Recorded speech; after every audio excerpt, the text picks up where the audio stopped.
In 2016, California wife and mother Sherry Papini disappeared for 22 days. When she was found, she told authorities a detailed account of being kidnapped and tortured. Years later, in a stunning twist, Papini pled guilty to making false statements about what happened to her, setting off a media firestorm. Now, for the first time, Sherry Papini is telling her side of the story and revealing shocking new information. Sherry Papini, Caught in a Lie, an ID documentary event, Monday, May 26th at 9 on ID. Set your DVR.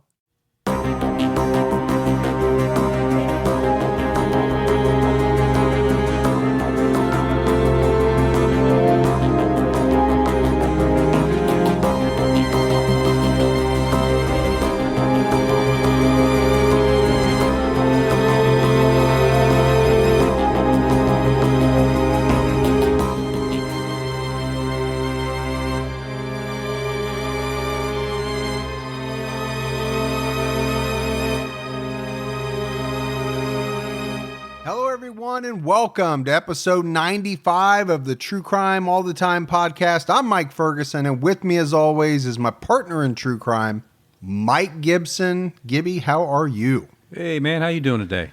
I'm just happy to have a voice again. Yeah, you're back.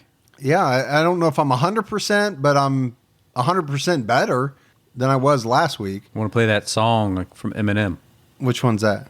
Shady's Back. Oh, back again. Yeah. So we had some folks, especially in our Facebook groups and things like that, make comments like, hey, we didn't even know that was Ferg. We thought maybe somebody else was, leading the podcast. What if we got hijacked? Podcast hijacked. Like hackers? Like yeah. North Korea hacked us? We're talking right now, and all the next thing you know, you hear static, and then somebody comes in and says, this is John from North Korea. Is that your North Korean accent? Hi, I'm John from North Korea. Well, they want to try to use it like American name, but they still have the accent. So, I got you. Yeah. I got you. I think people would figure that part out pretty quickly. I think so. But what are you going to do? I'm just happy that I'm not sick anymore, and I am feeling good. Yeah, because I was trying not to catch what you had. Yeah, it wasn't fun at all. Yeah. Hey, we got some Patreon shout-outs. Let's run through those. Okay. Had Bri. Bri. What's up, Bri? Mackenzie Rose. Thank you, Mackenzie. Tiffany Thompson. Thank you. Evan Patterson. Hey, thanks, Evan. Katie MH. Just MH. Dusty Thorhauer jumped up to our highest level. Thanks, Dusty. Kelsey Williams. Awesome. Erica Selenak. Sam Sherlock. Hey, thank you. Bobby Ecker. Thanks. Thomas Lancaster. I like that. Scott Hull. Yeah. Lauren Maines. Zoe Little. Anastasia Martin jumped up to our highest level. Oh, Anastasia. As did Hannah Potts and Haley DeMark. Wow. All jumped up to our highest level. That's busy. Christopher Morgan. Thank you, Chris. Tahina Crawford. Yeah, it's a different name. I've never seen that. I really like it. Sounds like, tropical. It does. Makes you feel like you're on the Fijian? on the islands or something with a boat drink. Terry Timlett. Thanks, Terry. Jumped out to our highest level. Paul Brand. Awesome. John Bacalar. Ooh, Bacalar. Jumped out to our highest level. Sounds like a game. Like Bacalot. Bacalot? Yeah. Are you thinking like Baccarat? Baccarat? Yeah. Yeah. But this is Bacalot. And he keeps coming back a lot. That's your game. Yeah. Terry Lawrence. Hey, thanks, Terry. Trisha Rathke. Awesome. Hannah. Just Hannah. Like the movie. Megan Harrington. Awesome. And then if we go back into the vault, Gibbs, we're going to go back as far as we can. Yeah. And pull out Linda Nielsen. Thanks, Linda. Been with us a long time supporter. Love it. So we appreciate that. We appreciate all the new Patreon support. We do. All the people that stay with us month after month. It means a lot. We got a great Patreon following. I love it. They stick with us, and we have, the new ones coming in. It's amazing, and I just appreciate everything. Yeah, and it goes a long way towards allowing us to keep putting out this content. Yeah. We had some PayPal support as well. Well, I like Sarah Anna Sophia Pajanin. Say that again. Sarah Anna Sophia Pajanin. Pajanin. That's what I'm going with. We'll just say Pajanin. Yep. Molly Hildebrandt, Hey, Molly. and Albin Hall. Albin? Albin. Albin. Albin. Albin. Albin Bach. I've been back. I knew you were going to say that. I knew you wanted to say that. I did. But we appreciate all the PayPal support as well. Yeah, thank you so much. So right now we've got an episode of True Crime All Time Unsolved out as well. It's floating out there. It's on Russell and Shirley Dermond. And this is a baffling murder mystery. You know, it's not as old as some of the unsolved cases that we do. No. But we're talking about an elderly couple, a wealthy couple, living out their golden years in their dream home on the lake. And then, you know, all of a sudden they're murdered. And the investigation and suspects and tie-ins and all that stuff that comes with it. But make sure you check that out. But we've got an interesting episode of True Crime All the Time. We really do. We're talking about Lemuel Warren Smith, serial killer from New York, who would say that his brother, who died before he was even born, guided his murderous action. This is what he would say later on. A brother that he never met, the spirit of his brother, I guess is what he was talking about. Lemuel Smith was born on July 23rd, 1941 in Amsterdam, New York. And he was born into an extremely religious household. His father was a preacher, and he had an older brother named John, who I was talking about, that died of encephalitis 2 years before Lemuel was born. But like I said, John is going to have this tremendous effect on Lem throughout his life. Now you'll hear me call him Lem because that's what he went by. And it's also much easier to say than Lemuel. Now, much of what is known about Smith's childhood comes from psychiatrists who examined him later. You know, growing up, he didn't play with other children. He made his only friends out of stuffed animals that he had at home. And he gave each stuffed animal a name. Now, that's not that unusual. A lot of kids do that. Depends what the names were. Yeah, well, yeah. I mean, if it's Beelzebub and kind of, you know, Lucifer and some strange names. Might be a little different. That might be some early warning signs. But so did you have stuffed animals growing up? Yeah, who didn't have stuffed animals growing up? I had a monkey. That was my favorite. You had a monkey. I had a monkey. That was what was the name of your monkey? Sad to say, I forget. I'm sure it had a name, but I don't remember. Do you still have the monkey? I don't. Do you have a stuffed animal on your bed or near your bed currently? No. Sure? Not. I'm positive. You got dolls right over there. Those are. Don't talk about my Funko Pop dolls, whatever they're called, as in the same vein of something that I would sleep with. You sure? I'm positive. First of all, they're like 3 inches tall. If I run upstairs right now, go ahead, check it out. Ask my wife. She'd be like, "No, that's my monkey, Gibby. That's not Mike's monkey." She'll take at all. the blame for me. You probably had that little monkey with the tambourines in its hand that went boom, boom. No, boom, I never had one of those. Now, over time, Smith would abandon the stuffed animals, except for one. I mean, this is as he gets into being a teenager. Yeah. He kept one, and it was a panda, because he believed that the panda held the spirit of his brother John. And at the age of 14, his mother took the panda and burned it right in front of him. Wow. He didn't take this very well, Gibbs, as would any kid if their mom burned their favorite stuffed animal. But he would tell psychiatrists later that this was the point that he made a pact with the devil. And it was centered around protecting his brother. So we're getting into a strange area here, right? Strange. A brother that he never met. So we're talking about the spirit of his dead brother. He's going to make a pact with the devil to protect it. And, you know, like I mentioned, Lem Smith is going to say later that it wasn't him, it was John that told him to commit the evil acts that he did. Now, another thing that he told psychiatrists later in life was that at the age of 11, he tried to smother a 9-year-old girl to death.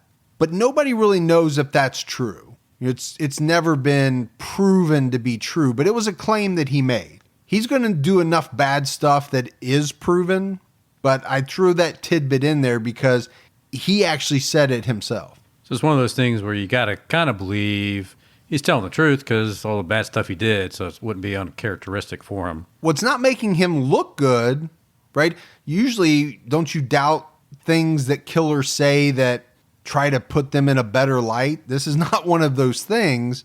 Right. So to tell a psychiatrist that, what's the end game unless you really did do that? But apparently they haven't been able to find anyone from his past that either lived around him that was that age at that time that fit the profile. But there is some evidence that Lem Smith suffered several head injuries while growing up, maybe as many as 5 or 6. So he had a number of injuries that caused trauma to his head. Yeah. It's thought that he had 2 before the age of 6. I had a lot of stitches that I had to get in my head when I was young. Did you? Mm-hmm. Yeah. Well, If you call it trauma, I mean, what, did you just cut it or? split it open. So was it a pretty bad injury? Some 10, 12 stitches couldn't handle. Yeah, I don't know. So pretty minimal, right? Yeah, just one more thing. Another reason why I should keep an eye on you. Yeah, If I needed another reason. I know. Let me just sit here and shave my face with my knife blade. Yeah, that always creeps me out. Yeah. Well, Because you don't use any nah. shaving lotion. You just like it rub it raw. up and down your face. I like it raw, man. I like So- my skin to itch a little bit afterwards. So 2 by the age of 6. Then later he fell out of a tree, was knocked unconscious. I never fell out of a tree. Did you ever fall out of a tree? I wasn't a tree climber. No? I never understood the You just hug 'em? fascination with climbing trees. I climbed them, but That wasn't my thing. I knew not to go out on the weak limbs. That is smart. Yeah. He was involved in a snow sledding accident that caused some head That's trauma. going to be bad, though. It could be. Yeah, I've seen my neighbor took one really bad. I mean, you got trees, you've got a lot of things that if you veer off course, you could be in deep trouble. It ain't like Chevy Chase and Christmas Vacation. Where he somehow magically Yeah. flies right through all those Everything. trees. Yeah. And then he had at least one head injury playing basketball. How do you do that? Well, I didn't play basketball a lot like that, so I guess that can't happen. Yeah, it can happen. I got kind of upended one time going up for a layup. Guy came up underneath me and flipped me, and I landed on my back, and my head hit the back of my head. I always just go for the slam dunk, man. I do my takeoff. Literally, it makes me laugh out loud picturing you trying to dunk a basketball. Palming the ball in my one hand, going up in the air, kind of like a Michael Jordan thing. Yeah. Do a little twist just and twirl. You're super athletic, and people can tell just by the way you're talking about it. Yeah, they're like, oh, it sounds like he knows what he's talking about. What a great basketball twist player and you a were. twirl. Now, in December of 57, Smith was indicted for burglary Yeah. of a coffee shop in his hometown. Want some coffee pretty bad. And again, right at that point, he's 16 years old. Let's have some really good French roast. But it's just the next year, January of 58, he's a junior in high school, that the truly evil acts begin. So he starts young. Yeah. So he was not gifted academically. I know that's something you don't know anything about. No, I don't understand that. You don't understand how people are not mental level smart. Yeah, at least a mentalist. A mentalist. But unlike you, he was a great basketball player. True. My thing was speed, track. Speed. I think you might have taken speed. Now that I believe. That you had speed, I don't know. But he really was a gifted basketball player. As a junior, he was about 6'4". Oh, wow.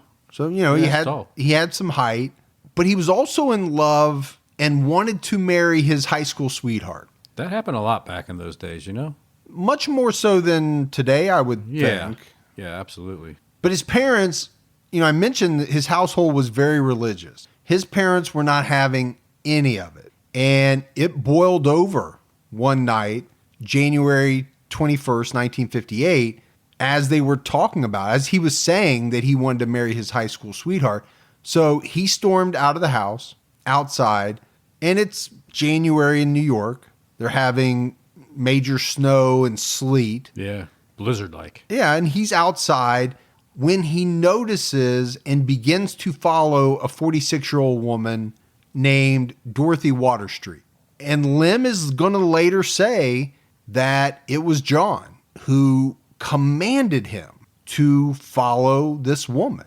And we'll get into it later, but he is going to blame all of his actions on the spirit of his dead brother. I mentioned Dorothy was 46. She was a prominent woman in the community. She was a committee woman in that area, and she had just come from a fundraising event at a local church. So a good person. She was a good person. Yeah. She had a paper bag with her as she was walking that inside had $30 that she had collected from this fundraising event. She recognized Lemuel Smith on the street and started to have a conversation with him, asked him, what he was doing outside, the weather was so bad. Right. And from there, it turned deadly. He stabbed her. And again, would later say, wasn't me. I wasn't doing it. John was controlling the knife. It was this other guy. So police were called by a clergyman and his son. They looked out and saw something laying in the snow across the street through their window. And police came. They found the body of Dorothy Waterstreet. She'd been stabbed 5 times in the face. And one of these, Gibbs, had gone directly into her eye. Brutal, man. That's very brutal. It was a very vicious attack. Her jaw was broken. And it seemed as if after she was down, Smith stomped her repeatedly. It would later be determined that she died from essentially drowning in her own blood, suffocating. So like you said, a very brutal attack. Police didn't find the $30, but they did find some witnesses. There were 4 women who had been sitting in a car pretty close to the murder scene. But the weather was so bad that night, the visibility was terrible. All they could tell police was that they saw a figure running from the crime scene, and they knew that it was a very large African-American man. So no details, really. Right. Pretty limited. Like you said, very limited. Yeah. But it's snowing. So police follow footprints in the snow down an alley, and they find the bag of money. And it's where they find the money that the tracks stop. And apparently, Gibbs, there was some information about them bringing in flamethrowers to try to quickly melt the snow in order to find the murder weapon. Yeah, cool. I've never heard of that in my life, but very cool. Yeah. Flamethrowers? Yeah. What's a quicker way to melt snow than with a flamethrower? That's about it right there. But they were unsuccessful. They didn't find it.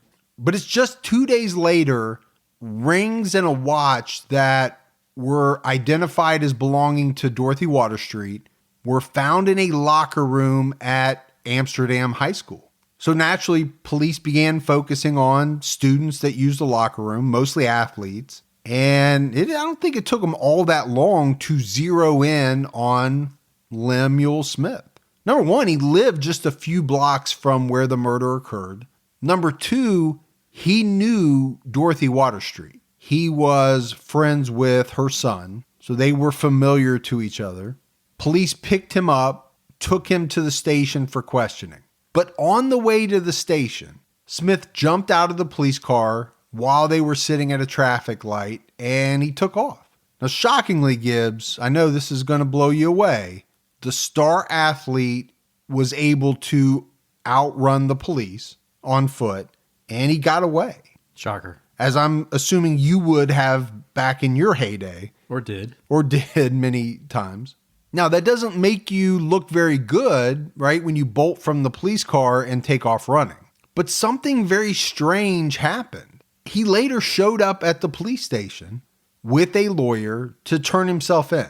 Not sure what he gained by doing this. Why jump out of the car only to later come back to the place where they were taking you to anyway?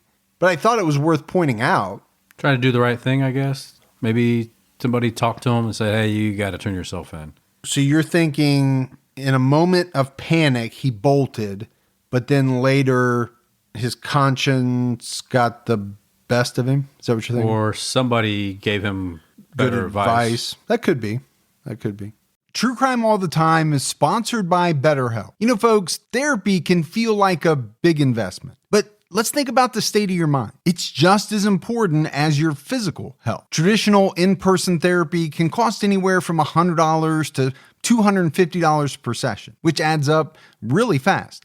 But with BetterHelp Online Therapy, you can save, on average, up to 50% per session. With BetterHelp, you pay a flat fee for weekly sessions, saving you big on cost and time. And you get quality care at a price that makes sense and can help you with anything from anxiety to everyday stress. Your mental health is worth it, and now it's within reach. I've used the BetterHelp service for years, and I love the fact that, I can connect with a therapist in a comfortable spot in my home on my laptop. With over 30,000 therapists, BetterHelp is the world's largest online therapy platform, having served over 5 million people globally. Your well-being is worth it. Visit BetterHelp.com/TCAT today to get 10% off your first month. That's BetterHelp, HELP.com/TCATT. Even the smallest step forward can make a big difference in your financial future. When you open a Chime checking account, you're one step closer to a better financial future with no maintenance fees, fee-free overdraft up to $200, or getting paid up to 2 days early with direct deposit. Making progress has never been easier. I think we've all been in that position where we've had an overdraft. Well, with Chime, you can overdraft up to $200 with no fees. That's amazing. And they have over 50,000 fee-free ATMs. Make progress towards a better financial future with Chime. Open your account in 2 minutes at chime.com/TCAT. That's chime.com/TCATT. Chime feels like progress. Banking services and debit card provided by the Bancorp Bank N.A. or Stride Bank N.A., members FDIC. Spot me eligibility requirements and overdraft limits apply. Fees apply at out-of-network ATMs. MyPay eligibility requirements apply. Credit limits range from $20 to $500. $2 fee applies to get funds instantly. Crime checking account required. Go to chime.com/disclosures for details. So they were finally able to question him, and Smith denied having anything to do with the murder of Dorothy Waterstreet, but they thought it was him, to the point where the district attorney presented evidence to a grand jury, but they failed to indict Lem Smith. And that's saying something, because grand juries indict a lot of people. You don't need that much evidence to get a grand jury indictment, right? Not the same level that you need to win at trial. But really, all they had was a mishmash of circumstantial evidence, right? He lived close. He knew the victim. They didn't have the murder weapon. They didn't have a witness that could say it was him. Now, he was a large African-American man, but they didn't have a witness that could definitively say it was him. They just didn't have anything directly tying him to the murder. So he went free. And it was after this that he moved to Baltimore, Maryland with his mother. So we said this happened in January of 58. By the summer of 58, he's already in trouble again. In Baltimore, he attempted to rob a dry cleaning store. Did he want to pick up a new leisure suit? I don't know. You know how you like those leisure suits. Maybe he did too. Nah, this is 58. Yeah. It's too early. Too early for leisure suits. This is just more suits. Yeah. Yeah. A lot of suit wearing back then. Yeah, there was. With a little fedora, maybe? Well, if you're cool like you. That's true. Yeah. It is Baltimore, though, man. That's true. I don't know what that means. Got to be careful. Why is that? Just saying you got to be careful. As you would in any big city, yes, you need to be careful. Yeah. But in the process of robbing this dry cleaning store, he beat a 25-year-old female clerk named Edna Johnson with a pipe. Man, pipe. That's some serious damage, man. Well, to the point that she nearly died. Yeah. And I believe he would have killed this woman had he not been interrupted. But he was interrupted, which was probably a really good thing. Police were able to figure out it was him. They snatched him up. He was arrested. He went to trial in January of 59 and was ultimately convicted in April. he was sentenced to a maximum of 20 years in the Baltimore penitentiary. So Gibbs, this kid is 17 years old. He's already gotten away with one murder and now faces 20 years in prison for nearly killing another woman. While he was in prison, he converted to Catholicism. And the first 2 times he came up for parole, he was denied. But on the 3rd attempt, the prison chaplain spoke in his favor, and he was paroled in 1968. So he did 10 years. Yeah. Out of a 20-year max sentence. But now he's out, he's free, and he moved back to New York. But it's not going to be long before he struck again. In mid-May of 69, he attacked 2 different women in 2 separate incidents on the same day. He attacked a woman in broad daylight in her car behind a library in Schenectady, but again was interrupted. And he took off when a passerby noticed what was happening. And I'll say it again, thankfully somebody came by, because just as in the case in Baltimore, I believe he would have killed this woman, but he didn't. He took off. Now, what I do think is that he was probably really frustrated by the fact that the attack on this woman was unsuccessful. So he targeted a 46-year-old woman that was a friend of his mother. He abducted this woman and repeatedly raped her. But for some reason, Gibbs, he let her go. I don't know if it was because he knew her. I don't know if, there's a theory maybe that she was able to talk to him, persuade him to let her go. But this is a tough one for me to figure out. Here's a person that is killed. So we know he has that capacity. He kidnaps a woman he knows, sexually assaults her, but then lets her go. This is not a stranger to him. No. This is a person that can very easily identify him to police. It just doesn't make any sense, given everything we know about Lemuel Smith. And that's exactly what happens. He's arrested very quickly, charged with a litany of crimes. And in November of that year, he's convicted of unlawful imprisonment of the first victim and attempted rape and assault of the second victim. And he's sentenced to 4 to 15 years in prison. Now, I do want to talk about this a little bit. I'm not sure how these charges got what appears to me, Gibbs, to be knocked down. I couldn't find that in the research. He was charged with attempted rape when it was clear that he did sexually assault, rape this woman. And he didn't receive any kidnapping charge, which I thought was strange as well. Unless the prosecution said, look, we know he raped her, but we don't have enough evidence to make that so solid. Right. But we definitely got attempted rape, but we can make that really stick. Yeah, I know something like that happened, some maneuvering. I just couldn't find the details, and I really wanted to know the exact details of how these charges got, kind of pulled down to what they ultimately were. Lem Smith served 7 years of the 4 to 15 year prison sentence, and over objections by many people, was paroled in October of 1976. So you got to look at this timeline. He has served the last 17 out of 18 years in prison for various despicable crimes. But apparently there was a new law passed in New York. I think it was just in New York, that required inmates to be released after they had served a certain amount of their sentence, or a percentage or something. So many years. So he was released. But it's a huge shocker, Gibbs, that Lem Smith would not change one little bit.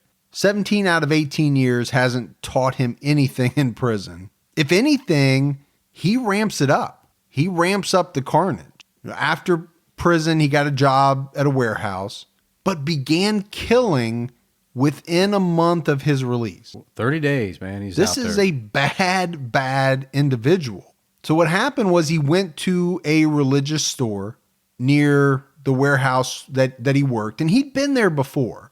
Apparently, even in prison, he did some painting, and he did some religious paintings, and he wanted to sell them to this store. but the transaction didn't go as he had hoped. The guy offered him, maybe $10 or something. I forget what the exact amount was, but he snapped. He bound the store owner. This is a 50-year-old man named Robert Hederman, bound his hands together, and then cut his throat so deeply that his spinal cord could be seen. That's pretty vicious. That is vicious. This is a vicious attack. Yeah. I mean, I've had that neck surgery where they had to cut across, and you see in the video, you can see that everything when they slide it over to, work on the vertebrae. I can't even imagine if they slit your neck all the way across, man, and cross everything besides your spine. Man, it's got to take some pressure. Yeah, you can picture this in your head, but it's not a good thing. It's not a good picture. But he didn't stop there. He also murdered a 59-year-old store clerk named Margaret Byron. He stabbed her a total of 15 times, and 4 of those were directly to her heart. So he takes off. Police finally get to the scene. They're investigating. They find a blood trail that led down the sidewalk to a trash can. Inside the trash can, they find a religious garment soaked in blood. But they can't figure out who committed this vicious double murder. Now, just a month later, so again, Gibbs, this guy's been out of prison for 2 months. He's already killed twice. Smith saw an attractive 24-year-old woman named Joan Richburg at a shopping center. He followed her and attacked her inside her car. He raped her and then killed her by slitting her throat. It's terrible, man. Terrible. In July of 1977, Smith kidnapped, raped, and murdered a tall, blonde 30-year-old woman named Marilee Wilson.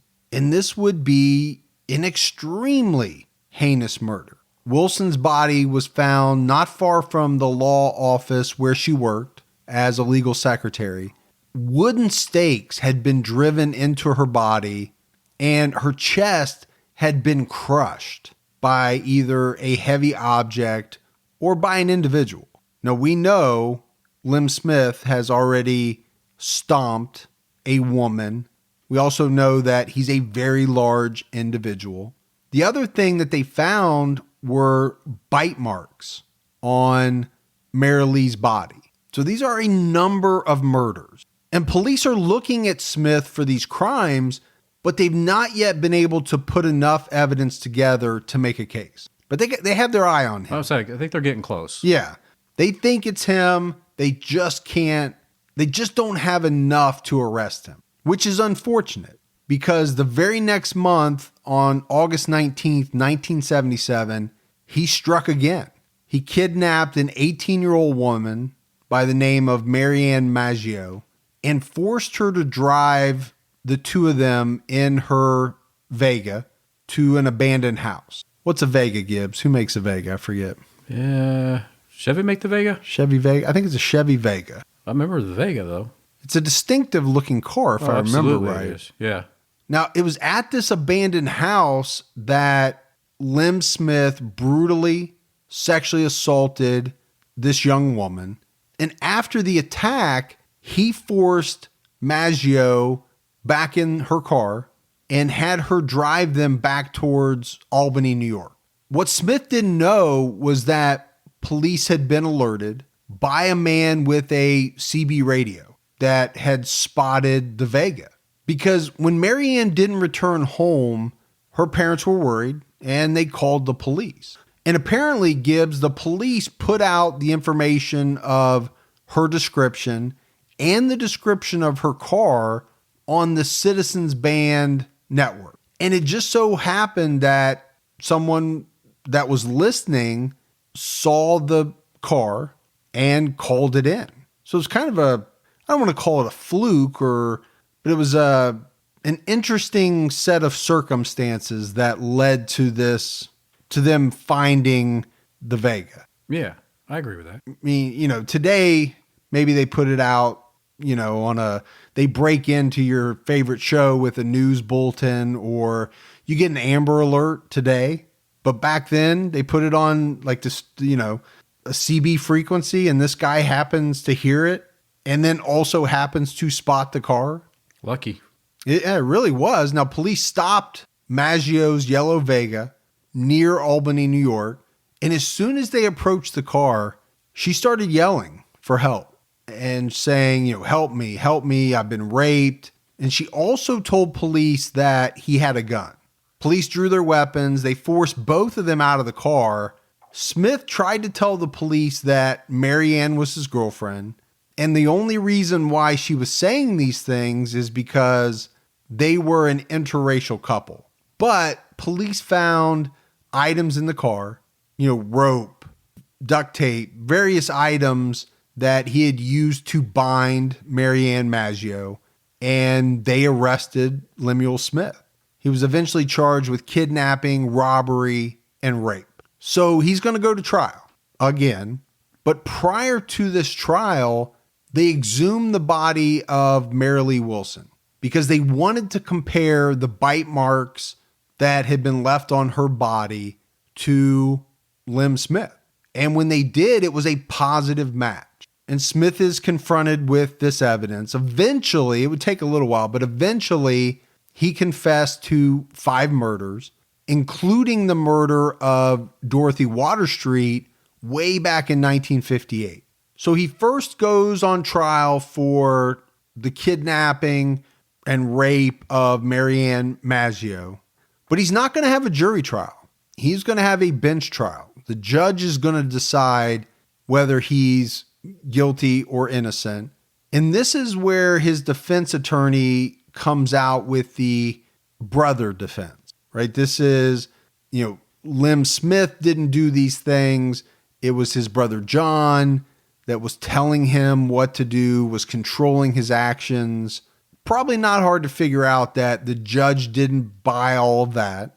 And he gave Smith 2 25 to life sentences to be served concurrently. So this was just for Marianne Maggio. He later went on trial, because remember, he had confessed to these murders. Right.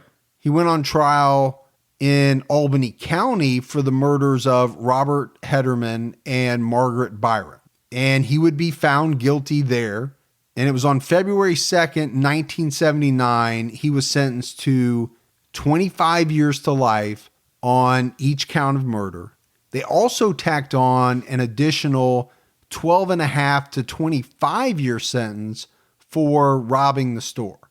The district attorney said he would have asked for the death penalty if New York allowed for it. This is what he thought of Lemuel Smith. And again, they know everything now. And of course they have his record. Right. He had an extensive record even before these things that, he confessed to. Smith was indicted for the murders of Marilee Wilson and Joan Richburg, but he was never tried for them. Prosecutors decided that it didn't make sense to try him for those two. He had already received so much time in prison, they knew he was never going to get out. That's one of those things, Gibbs, you and I talk about from time to time. It's a decision that a prosecutor has to make. And I'm hoping that they conferred with the victims' families. Obviously, they're taking into account the time, the cost to the taxpayers. But I hope they took into account the wishes of the victims' families as well. But I don't know if they always do that or not. Yeah, I don't think so either. I'm not sure. Yeah. I think sometimes they do, but I don't know if that happens all the time. I'm sure in a lot of cases that is purely a financial decision. But again, you can make the case that what is it going to do? Is it, he's going to be found guilty for these murders. He's going to be given additional time, but it's not adding the death penalty. It's adding time to sentences that are already so large, he's most likely never going to get out. Now, normally that would be enough for an episode, right? We would talk about his time in prison and where he was now and kind of wrap it up. But there's more to this story. And it happens while Lem Smith is at the Greenhaven Correctional Facility in New York. Donna Payant was a 31-year-old corrections officer at this facility, and she was assigned to the cell block where Lem Smith was housed. Donna was married, and she had 3 children at home. And she had only been on this job, Gibbs, for about a month when she went missing on May 15th, 1981. So as soon as they figured out she was missing, the prison went on lockdown. They searched everywhere looking for Donna, but they couldn't find any trace of her. So they brought in search dogs, and these dogs eventually traced her scent to a landfill. And it was there that state police found her, and they identified her pretty quickly. It's amazing how dogs can do that. Yeah, I am amazed by that. Yeah. How the way that Their they sensory can all track works. Yeah. by smell is pretty amazing. And then you talk about like cadaver dogs, and they're trained bomb sniffing dogs, things like that. It's amazing how they can train dogs to focus on one thing, one type of smell. You just could get them to focus to stay off the couch. I don't have that problem. I got my dog trained. Yeah, he's a well-oiled machine. Yeah. Except he lays on the floor. Except if you leave food out, he'll get it. He will get it. That's the only thing that he's bad at. Yeah, it's the only weird thing about coming over here. All your food is tied to the ceiling. You have to keep it up very high because he's a big dog. But it is. I mean, you can't understate it. How, amazing it is what they can do training these dogs, but it is the dogs that find her. She's identified by police, and they determined that her body had been transported from the Greenhaven facility to the landfill in a truck that transported garbage from the prison. So that's how she ended up in the landfill. Donna Payant was the first female state corrections officer in the United States to die in the line of duty. So she has that distinction. As the authorities began investigating her death, they had no shortage of individuals to look at. At the time, there were more than 600 inmates at Greenhaven who had been convicted of either murder or manslaughter. 600. Can you imagine what chow time was like at that place? I cannot even imagine. I'm picturing myself like Terry Crews in The Third Friday. Have you seen that one, Gibbs? No, I have not. You don't like the Friday movies? Nothing. I didn't see the third one. The third one, Terry Crews. You know who Terry Crews is, right? The great big guy. Yeah. He's just got out of prison. Yeah. And he's walking around with phone books like inside of his pants, but that come up like up his waist, his abdomen. Yeah, I've seen that before in other movies. That would be me. I'd be so afraid of getting shanked or shivved or. You'd have all those phone books around you, taped tight to you. Yeah. You got to watch that movie, man, if you haven't seen that. Now, police began to narrow down their suspects, right? They start with 600, and within a few days, they begin focusing on Lem Smith, who by this time was 40 years old and had spent most of his adult life, almost all of his adult life, in prison. About 1 or 2 years of his entire adult life, he spent on the outside. That's crazy. That's unbelievable. Yeah, it is. It is unbelievable. To not learn from at least one of those stints that, hey, I better stop doing this shit. I'd like to stay on the outside. But maybe he didn't. Maybe he liked it in there. I don't know. Sometimes they do. They don't want to be out. They're so used to the prison life. They want to stay inside. You got that from watching Shawshank Redemption. Maybe. Maybe not.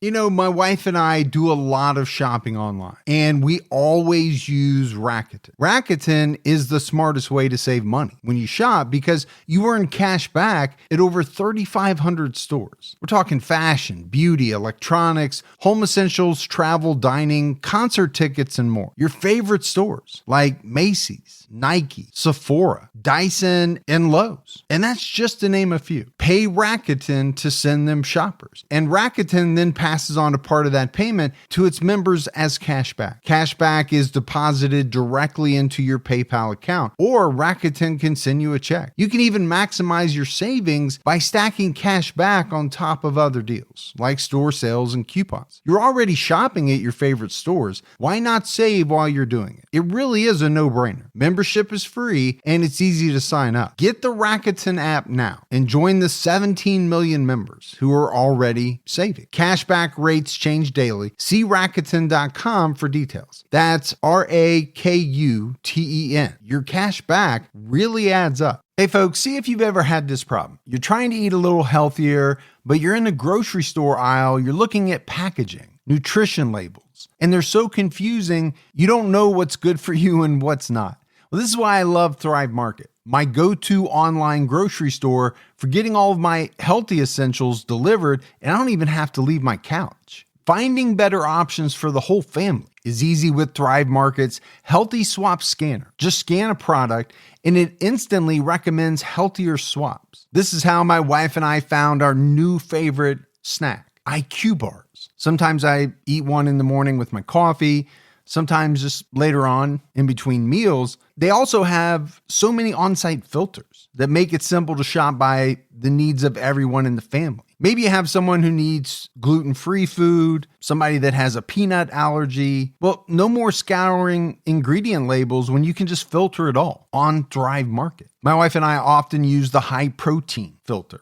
to stock up on things like Sieti chips. Ready to make the switch? Go to thrivemarket.com/TCAT for 30% off your first order, plus a free $60 gift.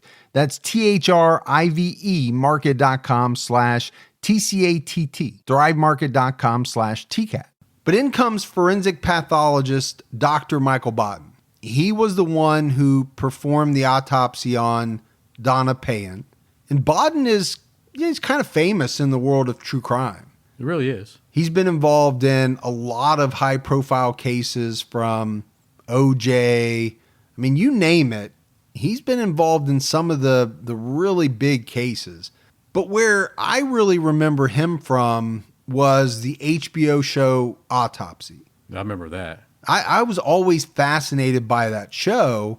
You know, it started in 1994 and it ran for 9 seasons. This case might have even been on there. I can't remember. It probably was because he was so involved in this case. So as Baden was performing the autopsy on Donna's body, he noticed a bite mark on her breast. And this is going to turn out to be a key piece of evidence. Baden is quoted as saying, "I saw the markings on the breast and a nipple had been bitten off. I remembered another case where the exact same thing had happened. The killer had bitten the woman's breast and the nipple was missing." And the other case that he was talking about was Mary Lee Wilson, that Smith strangled in 1977. So it wasn't hard for authorities to figure out that Smith had been convicted of that crime, and he just so happened to be serving his life sentences at Greenhaven. So they called in Dr. Loyal Levine, pretty famous, noted forensic dentist. He has consulted on a lot of high-profile cases too. He compared the 2 bite marks and determined that the bite marks on Donna Payen's body matched those found on the body of Mary Lee Wilson. So it's a done deal. You know, investigators had the smoking gun they needed to charge Lemuel Smith with the murder of Donna Payen. So he goes to trial. His trial begins towards the end of 1982, and it lasted about 6 months. And this time the prosecution was able to seek the death penalty. And they told the jury that Donna Payen was lured into the chaplain's office at the prison by Lem Smith. He was working there at the time in the chaplain's office. He attacked her and strangled her to death. Then he wrapped her body in plastic, put it in a 55-gallon drum, and then put that in the dumpster. Now, where in the hell he's getting all this stuff, Gibbs, I don't know. I don't either. I guess we're taking those shop classes or working in shop or something. I don't know where else you get that stuff in prison at. I don't know. But apparently he got one. Pays to do laundry duty, I guess. Maybe. Smith was represented by defense attorney William Kunstler. This is a guy that became well-known in the 60s and 70s, representing, high-profile left-wing activists. So evidence was presented, witnesses were called by both sides, but the most damning evidence came from the prosecution in the form of the bite marks. Lowell Levine testified that 6 or 7 teeth in the bite marks on the bodies of Donna Payant and Marilee Wilson matched. And Gibbs, that had to hold a lot of weight with the jury. When you have people like Bodden, Levine, these are guys that, were very respected in their professions. That evidence, in my opinion, probably swayed the jury all on its own. Final statements by the prosecution took a day and a half, and those by the defense took a full 3 days. It was on April 21st, 1983, a jury of 7 men and 5 women convicted Lemuel Smith of Donna Payant's murder after 3 days of deliberation. He was sentenced to death in the electric chair, and this was the only sentence that the law allowed. I said the prosecution was seeking the death penalty. Really, they didn't have a choice. They had to, because the law in New York mandated the death penalty for any prisoner who committed a murder while already serving a life sentence. This was supposed to be like the only deterrent that there was, right? If you're already serving a life sentence, what else can we do to you if you commit a murder? I think was the thinking. I don't know if the law is still like that or not, but it was back then. At the sentencing hearing, Lem Smith told the judge, "God bless you, Your Honor." I'm not sure why. Seems like a strange thing to say. And it's kind of like that Seinfeld episode where George would beat the husband with saying, "God bless you," after the wife would sneeze, and the husband got so upset about it. Yeah, it's exactly like that, save for the fact that this involves death, murder, prison, judges. But other than that, it's exactly like that Seinfeld episode. Yeah, God bless you. It is a very strange thing to say, though. Extremely strange. But the thing that I found odd, and maybe it's not odd, it just seemed like it to me, the judge set his execution date for just the very next month, July 10th. Now, we know executions take a long time. Maybe that's normal, that the date gets set and then it just keeps getting pushed out with all the appeals. I'm just not used to seeing it or hearing of it that way. So he's going to stay at Greenhaven, the same place where he had killed Donna Payant. But this time they put him in a special unit named Unit of Condemned Person, or UCP for short. So apparently he was confined to a 6x10 cell. But he had access to television. He had access to radio 24 hours a day. He could also leave his cell and enter an exercise yard that was about 20 square yards. But he was allowed in the exercise area, Gibbs, anytime between 8:30 a.m. and 3:30 p.m. But he wasn't happy with this arrangement, and his attorney sued the state for violating his civil rights. Smith even testified at a 3-day hearing, but again, the judge wasn't having any of it, struck down the lawsuit. At the same time, Smith's legal team was appealing his conviction, and he was busy talking to the media, proclaiming his innocence. He had a laundry list of reasons why Donna Payant was murdered. None of them had anything to do with him. Many of them centered around the theme that Donna was killed by a fellow prison guard or fellow prison guards at Greenhaven because she knew too much. She had learned about some type of corruption going on at the prison and had to be silenced. This is what, Lem was telling everybody. Now, how he knew that, I have no idea. And how did Lem Smith explain the bite mark evidence that was produced at trial? He said that it could have been made from a mold after Donna's death to frame him. Many people can speak truth for you, right? But when you speak it yourself, you feel more relief. And the whole truth of the matter is, like, William Stanton, they know what they did. You know, it's like he couldn't even lift his head up, right? So it's a thing where, you know, it's no doubt this is a first-degree homicide conviction, and they intentionally framed me, and they knew that they were doing it at that time. And like I've told everybody that's been in here, it says, you don't have to believe me, but anything I tell you, I can show you. Right? I have documented records, right? I have transcripts and everything else. What people fail to realize, you have a local pathologist named Dr. Baden. You have a local dentist named Dr. Katz. Now, Dr. Baden performed the first autopsy. And he said on the autopsy, he found 2 areas, right, that might be human bite marks. And that was on the nipple area of Donna Payne's body. He took the tissue and called in Dr. Katz, a local dentist, and showed Dr. Katz the tissue. Dr. Katz said, yeah, well, that might be either animal or human bite marks. Then they call in the top guns from New York, Dr. Baden. All of a sudden, he finds a sexual trauma to the woman's rectum. He finds an area of interest that wasn't there. And in the meantime, before he comes down, John Porsche has given the state police teeth molds that were taken in 1977, right? Other paraphernalia to set up a modus operandi. The district attorney from Albany County has done the same thing. So when they came down for the second autopsy, they're prepared. And all of a sudden, we have an area of interest. And during the first hearing, when Dr. Levine testified, like, he really told the story. He said, the area of interest is the same on Marilee Wilson and Donna Payne. So Lemuel Smith's teeth had not changed since 1977. I've had a tooth pulled out since then. So that means there should have been a tooth missing, but they were the same.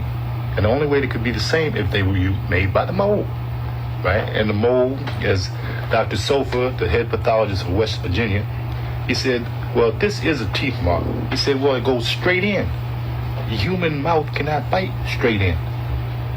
Dr. Luntz, he gave numerous demonstrations in court. He showed where he took the mold in alley wax and pressed it straight in. He took it in wax and pressed it straight in and came out with a teeth impression. So I know it was kind of long, Gibbs, but I wanted to have at least one clip of Lem so everybody could hear him. That clip is kind of strange to me because, you know, at some points he sounds like he's well-spoken, and at other points it sounds very rambling, like I wasn't sure exactly what he was talking about. Right. But the gist of it is that he believes he was framed and that they used the mold from his bite mark that was on Marilee Wilson's body and purposefully used it to make a similar bite mark on Donna Payne's body. That's the gist of it, right? Now, in the testimony, the forensic dentist, Dr. Levine, he said that 6 or 7 of the teeth matched. So, again, I don't know what the thing is about having a tooth pulled or whatever, but I just always like to be able to hear from these guys when you can. Right. He also talks about and says that, evidence existed that would exonerate him, but it was held back by the prosecutor. But again, he talked to a lot of people. He talked to, a lot of the media. And if you think about it, at that point, what do you have to lose? Throw everything out there, throw it against the wall and see what sticks. In one interview, he said, I've been in jail all of my adult life. So who the hell cares? I mean, really, would you like to be my friend? Think about it. Would you like to know all about me? No, I'm not trying to make myself out as a good guy. I've done some foul shit in my life, pure and simple. But that doesn't mean I've done it all my life, everything they say I did. So not all of the foul shit, Gibbs, just some of the foul shit. And you pick and choose which of it he did. Now, on July 2nd, 1984, the New York State Court of Appeals overturned his death sentence, and they converted it to a 4th life sentence. He was eventually moved to Green Meadow Correction Facility in Comstock, New York. Prosecutors were set to appeal this ruling by the State Court of Appeals, but they dropped it after they found out that Governor Mario Cuomo was opposed to Smith's execution. They basically said it would have been a waste of time and money because even if they won, Cuomo would most likely never let it happen. Lem Smith is now 77 years old and has essentially been in prison for, what, Gibbs, 60 years? Yeah. He had, like I said, 1 or 2 years out, but Otherwise, he was always in. for about 60 years. And he's housed away from the general population at 5 Points Correctional Facility in New York. He technically is eligible for parole in 2028. And he would be 87 years old. Right. But given what we know that he's done, I can't imagine they would ever let him out. But every year they hold a service at the Greenhaven Correctional Facility in Donna Payant's memory. And one member that was in charge of the service was quoted as saying, "We do it to pay our respects to the Payant family and to a corrections officer who paid the ultimate price. It should also serve as a reminder to management and staff alike that we can never become complacent." So you think about that, Gibbs. We think a lot about police officers and how dangerous that job is, right? Essentially, a lot of those individuals, when they leave the house, they're putting their life on the line. You just never know what's going to happen. These folks that work at these correctional facilities, it's a very dangerous place. Got to worry about being stabbed, shanked, A riot breaking out. feces thrown on you. I mean, Yeah, everything. I guess I don't think about it that much, but it is a very dangerous job. So that's it. That's the story of Lemuel Smith. And, it's one of those, Gibbs, that I know gives you heartburn because of the in and out of prison, second, third, fourth, fifth chances, and continuous murder. I know that drives you up a wall. it does, man. All right, we got some voicemails. You want to hear those? Yeah, let's hear 'em. Hi, guys. My name's Caitlin Richard. I'm calling from, from Canada, from Ottawa. And I just want to say I absolutely love your podcast. I'm very much a true crime fanatic, and I've just started listening to it, and I'm jumping around within your episodes. But you guys are fantastic, and I'm really loving it all. And I do appreciate everything you do. And I look forward to listening to the rest of your episodes. And thank you so much for everything that you're doing. It's awesome. Have a nice night. Thanks, Caitlin. Yeah, we appreciate that. We love when new people, find the show and start binging, and, you can listen in order. You can jump around. Playing backwards. Yeah. Gibby says some crazy shit if you play them That's backwards. right. Play it backwards. Hey, Mike and Gibby, this is Shep in Memphis, Tennessee. I'm taking a walk in the woods, listening to your podcast, and just really enjoying it. You guys do a great job. I contribute to you guys on PayPal or whatever, the Patreon. Anyway, really appreciate it. Hope you have a nice summer. Keep you on time ticking. You ever feel like when he says he's walking in the woods, he's leaving out the part that I've got a body over my shoulder, a shovel in my other hand, and I'm just trying to find a good spot for the body right now, guys. But I love the podcast. You guys are great, Well, if I didn't know Shep the way I do, I know what Shep does for a living. He's a professional.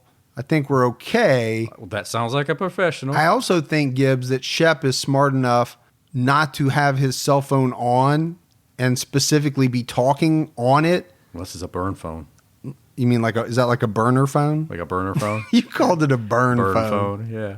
Burn this phone after you use Area it? code 427. No, Shep's an awesome guy. He sent stuff in, and, we've corresponded.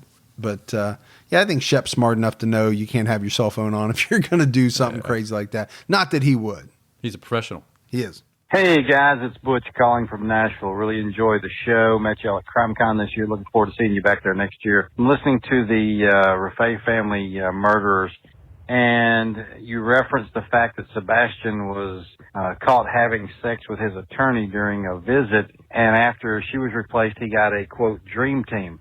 I think maybe he had the dream team when he had the attorney that he was having sex with and then had to settle for something else. That's just my opinion. Maybe we look at things differently. Anyway, guys, really enjoy the show, and keep your own time ticking. I'll let you handle that one, Ferg. You don't want to reply to that one? If I had I need one of those drum shot, what do you call it, a rim shot? Bing, ding. Yeah, I think that's what he had. But Butch has a good way of looking at it, I guess. Yeah. There's different ways to look at it. There is. Hey, what's going on, Mike and Gibby?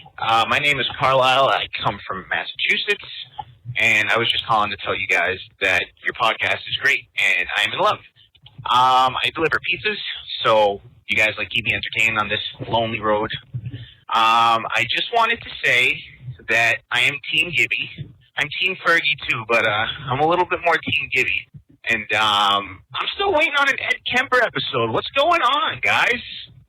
Unless you've already released one, and I haven't seen it. But I'm pretty sure I've listened to every single episode. Well, anyway, yeah, you guys are awesome. Have a good one, and keep your own time ticking.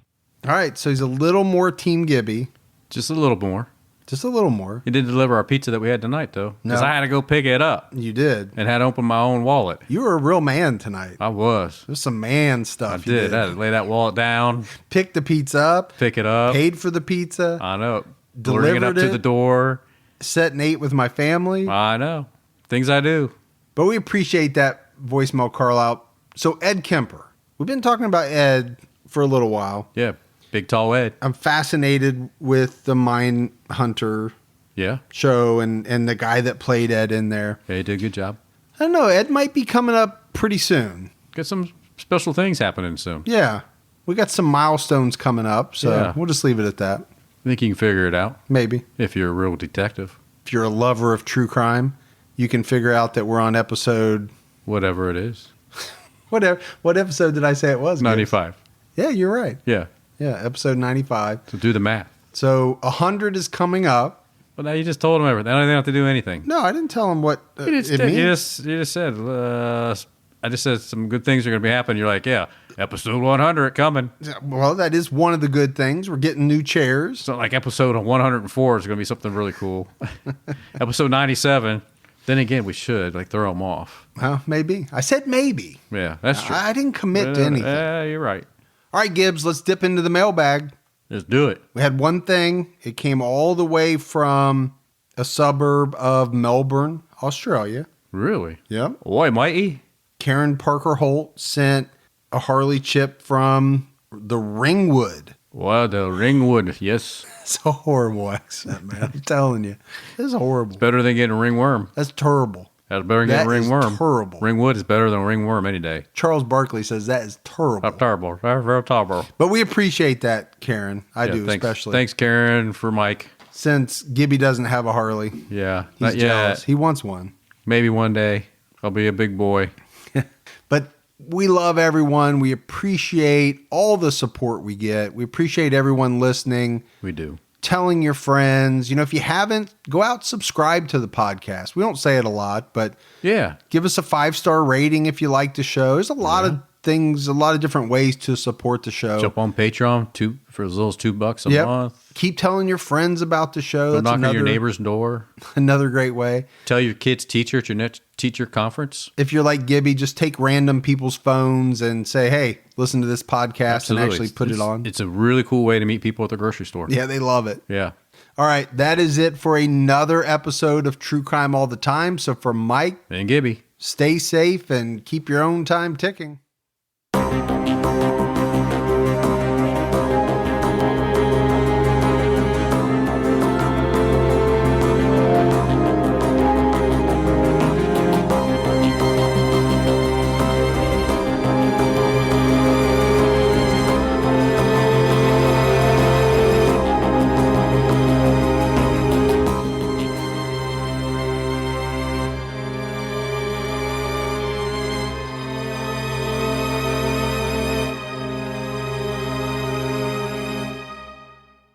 Shopify's point of sale system helps you sell at every stage of your business. Need a fast and secure way to take payments in person? We've got you covered. How about card readers you can rely on anywhere you sell? Thanks. Have a good one. Yep, that too. Want one place to manage all your online and in-person sales? That's kind of our thing. Wherever you sell, businesses that grow with Shopify. Sign up for your $1 a month trial at shopify.com/listen. Shopify.com/listen.